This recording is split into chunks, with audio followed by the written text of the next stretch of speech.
Guys আজকে একটা scam দেখেছি। তো চলো চলো আজকে এই স্ক্যামটা দেখবো। চলো ঘুমাচ্ছি না ইয়ার কি হচ্ছে আমার সঙ্গে? হ্যাঁ মা সমস্যা পাকাছিস তো তুই ওমদের বাড়িতে আছিস তো? হ্যাঁ ঘরে গিয়ে কি করবি? এটা তাহলে একটা স্ক্যাম। ও আয় আগে আমার সঙ্গে দেখা কর, দেখা করতে যেখানে করে যা তখনই আয়।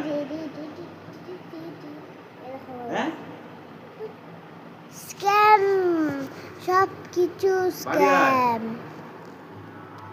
কিচ্ছু ইউজ করবে না ফিল্টার। দেখো দেখো কেমন মনে হচ্ছে যেন এ ঘুম থেকে উঠেছে। হ্যাঁ